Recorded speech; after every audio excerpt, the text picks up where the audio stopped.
ended the endless wars. These endless wars, they go on forever. They go on forever.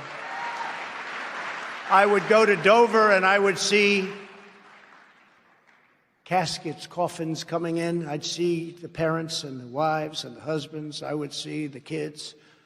Endless wars, 19 years in Afghanistan. We have it down to almost nothing left, and I hear they might want to go back in. Iraq. Remember I used to say, don't go in, but if you're going to go in, keep the oil. Well, we went in and we didn't keep the oil. We had made historic peace deals in the Middle East like nobody thought were even possible.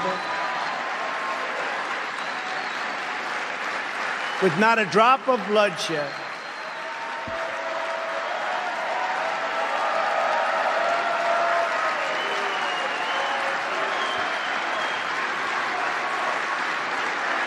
And by the way, not one American soldier has been killed in Afghanistan in over a year. Think of that. Not one. Those troops have largely come home. At the same time, the new administration unilaterally withdrew our crippling sanctions on Iran, foolishly giving away all of America's leverage before negotiations have even begun. Leave the sanctions, negotiate. Does anybody understand what I'm saying here? Are there any good business people? You don't have to be a good. Are there any bad business people? They took off the sanctions. They took off the sanctions. They said, well, we're going to not have any sanctions. Let's negotiate a deal. I don't know, Matt Schlapp. I don't think you would have done that. Do you think so, Matt? I don't think so. Mercedes wouldn't have. No, you do that. You make a deal, and then you do it. They wanted. I will tell you something, and I said it. Had we had a fair election, the results would have been much different, and we would have had a deal. We would have had a deal with Iran within the first week. They wanted those sanctions off. He took them off for nothing, for nothing. Now you watch how tough they negotiate. In another horrendous surrender, he agreed to get back into the World Health Organization for approximately $500 million a year, which is what we were paying. When I withdrew from the WHO, and you know the whole story with that, they called it badly. They really are puppets for China. They called and they wanted us to stay in. I said, how much are we paying? Approximately $500 million. How much is China paying? A much larger in terms of population country. Sir, they're paying $39 million. I said, why are we paying $500 million and they're paying $39? I could tell you why. Because the people that made the deal are stupid. That's why. So,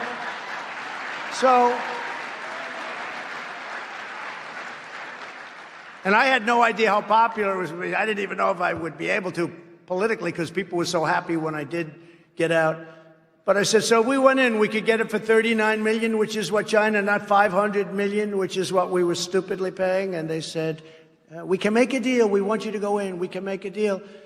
Okay, and I decided not to do it. But we could have had it for $39. We could have had it for the same as China. And they decide now to go back into the World Health Organization and pay $500 million. What the hell is wrong with them? No, this is just emblematic. It's a tremendous amount of money, but compared to trillions, it's not, but it's a tremendous amount of money. Why would China pay $39 million and we're paying almost $500 million? Why?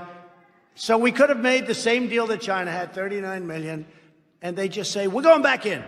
We're going back into the World Health Organization. They go back in, they pay $500. It is so sad.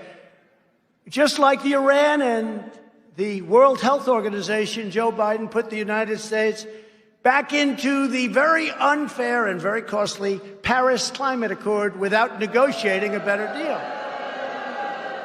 They wanted us so badly back in. I'll tell you, they wanted us. I was getting called from all of the countries. You must come back into the Paris Accord. I said, tell me why. Give me one good reason. First of all, China doesn't kick in for 10 years. Russia goes by an old standard, which was not a clean standard, and other countries. But we get hit right from the beginning. It would have cost us hundreds of thousands and millions of jobs. It was a disaster. But they go back in. I could have made an unbelievable deal and gone back in, but I didn't want to do that. Surrendering millions of jobs and trillions of dollars to all of these other countries, almost all of them, that were in the deal. So they have favorable treatment. We don't have favorable treatment. And we just said, we're going back in. To go back in, they wanted us so badly. You could have negotiated. If you wanted to go back in, which frankly, we have the cleanest air, the cleanest water, and everything else that we've ever had. So I don't know why we have to. And what good does it do when we're clean, but China's not, and Russia's not, and India's not? So they're pouring fumes. You know, the world is actually a small piece of the universe, right? They're pouring fumes, and we're trying to protect everything and building products for 3 times more than is necessary. No, they could have made a great deal. If they were going to go back in, that's fine. But they could have made a great deal instead of just say, we're back in. These people. And in one of his first official acts, which was incredible because, again, he talked about energy. He never said he was going to do this. He canceled the Keystone XL pipeline, destroying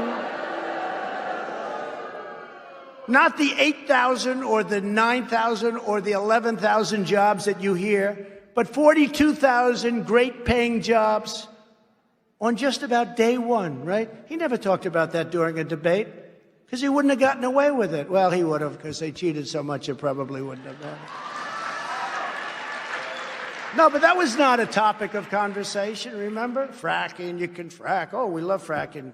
During the primary, no fracking. As soon as he got through that, he said, no, of course, everybody can frack. No fracking. You wait till you see what happens with your gasoline. Wait till you see what happens, and we cannot let this stuff continue to go on. One of my proudest accomplishments as president was to make America energy independent. The United States became the #1 energy superpower on earth. #1.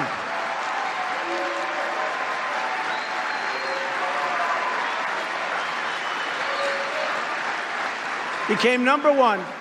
Bigger than Saudi Arabia, bigger than Russia by a lot. We left them all in the dust. They were all in the dust. But if the Democrats have their way, we are heading from energy dominance to energy disaster. That's what's happening. You have to see what's going on. Everything's being closed up. It's a disaster. The blackouts we saw in California last summer and all the time, and the windmill calamity that we're witnessing in Texas. Great state of Texas. We love Texas. But it's so sad when you look at it. That'll just be the start. How bad is wind power? So I talk about it all the time at CPAC, right? We went to CPAC, remember last, I said, we're going to watch the president. Well, Alice, the wind isn't blowing. I don't believe we'll have any electricity. Remember, we would kid, but I wasn't actually kidding.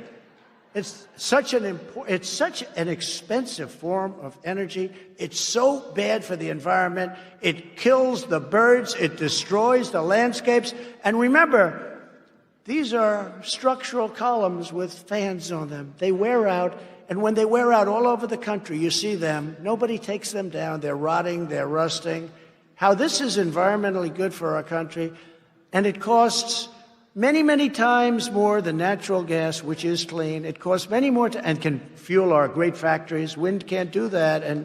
And solar, I love solar, but it doesn't have the capacity to do what we have to do to make America great again. Sorry, it just doesn't have it.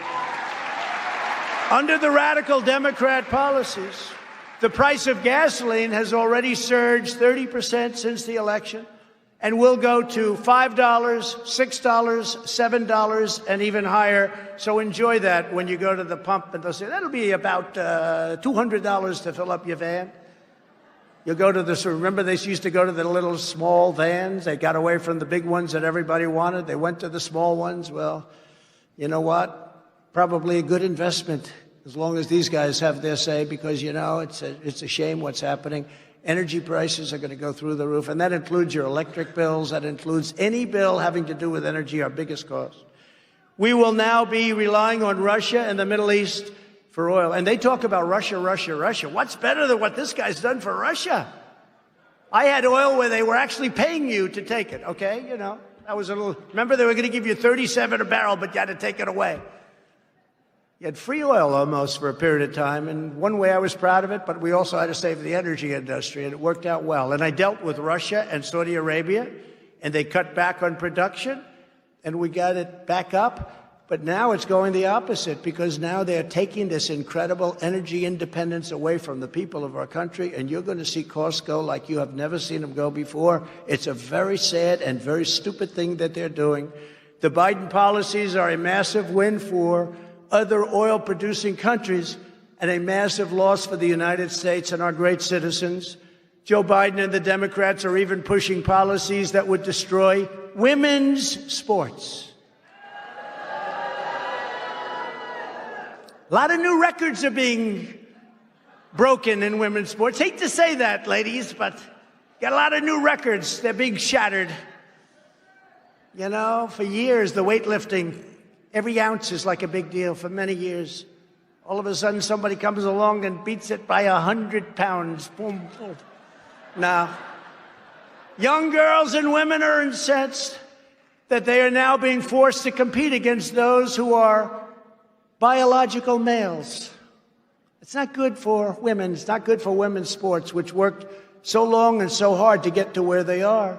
The records that stood for years, even decades, are now being smashed with ease. Smashed. If this is not changed, women's sports, as we know it, will die. They'll end. It'll end. What coach, if I'm a coach, you know, I want to be a great coach. What coach, as an example, wants to recruit a young woman to compete if her record can easily be broken by somebody who was born a man? Not too many of those coaches around, right? If they are around, they won't be around long, because they're going to have a big problem when their record is, we're 0-16, but we're getting better. No, I think it's crazy. I think it's just crazy what's